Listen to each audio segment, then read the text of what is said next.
வணக்கம். ஒரு திருடன் நான் திருட மாட்டேன்னு சொன்னா நம்புவீங்களா? நம்புறதுக்கு கொஞ்சம் கஷ்டமா தான் இருக்கும் இல்லையா? ஆனா சினிமா உலகத்துல கிட்டத்தட்ட இதே மாதிரி ஒரு விசித்திரமான சம்பவம் நடந்திருக்கு. அத பத்தி தான் இன்னைக்கு நாம ஆழமா பார்க்க போறோம். ஆமாங்க, நீங்க கேட்டது கரெக்ட் தான். படங்கள திருட்டுத்தனமா வெளியிடுறதையே வேலையா வச்சிருக்க ஒரு குரூப் ஒரு பெரிய பிளாக்பஸ்டர் படத்தை நாங்க ரிலீஸ் பண்ண மாட்டோம்னு சொல்லியிருக்காங்க. இது ஏன் நடந்துச்சு? இதுக்கு பின்னாடி என்ன மர்மம் இருக்கு? இந்த ஒரு கேள்விதான் இந்த முழு விஷயத்தோட மையப்புள்ளியே. இதுக்கான விடைய தேடி போறது தான் நம்மளோட இந்த பயணம். வாங்க உள்ள போலாம். முதல்ல இந்த பிரச்சனையில சிக்கிய அந்த படத்தை பத்தி பாத்துடலாம்.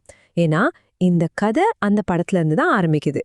ஓகே, அந்த படத்தோட பேரு ஜனநாயகன். டைரக்டர் யாருன்னு பாத்தீங்கன்னா வினோத், ஹீரோ தளபதி விஜய். சோ இந்த காம்போ பத்தி சொல்லவே தேவையில்ல இல்லையா? வருஷத்தோட மோஸ்ட் அவேட்டட் படங்கள்ல ஒன்னு இது.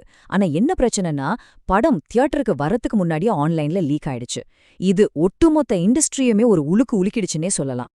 இந்த படத்தோட ரிலீஸ் பயணமே ஆரம்பத்துல இருந்தே கொஞ்சம் சிக்கலானதுதான். முதல்ல பொங்கலுக்கு ரிலீஸ் பண்றதா பிளான். ஆனா சென்சார் சர்டிபிகேட் பிரச்சனையால தள்ளி போச்சு.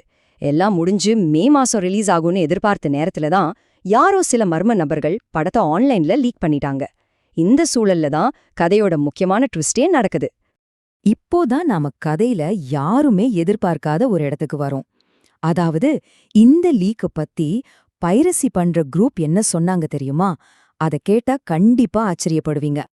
அதுக்கு முன்னாடி தமிழ் ராக்கர்ஸ்னா யாருன்னு ஒரு சின்ன ரீகேப். இவங்க பல வருஷமா சினிமா தயாரிப்பாளர்களுக்கு ஒரு சிம்ம சொப்பனம் மாதிரி.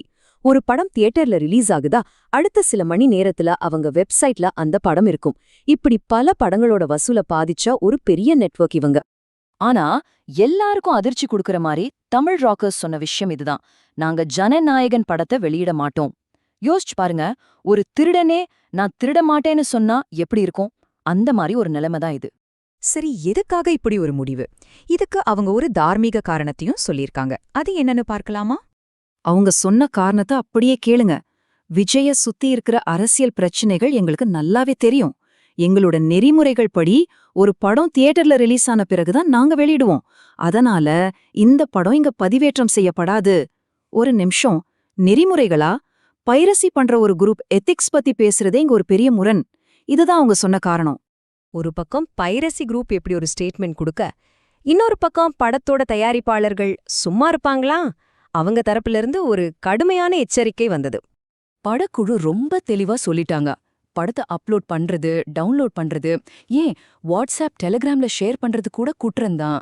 அப்படி ஷேர் பண்ற ஒவ்வொரு தனிநபர் மேலேயும் கிரிமினல் நடவடிக்கை எடுக்கப்படும்னு ரொம்ப ஸ்ட்ரிக்டா வார்ன் பண்ணிருக்காங்க. சரி, இப்ப ரெண்டு பக்கமும் பார்த்தாச்சு. ஒரு பக்கம் தயாரிப்பாளர்களோட சட்ட நடவடிக்கை, இன்னொரு பக்கம் பைரசி குரூப்போட இந்த தார்மீக நிலைப்பாடு.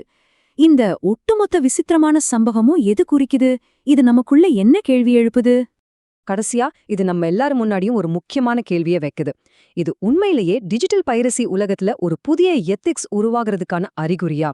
இல்ல இது வெறும் ஒரு பப்ளிசிட்டி ஸ்டண்டா, கவனத்தை ஈர்க்கிறதுக்கான ஒரு தந்திரமா? இதற்கான பதில் என்னவா இருக்கும்னு நீங்க தான் யோசிக்கணும்.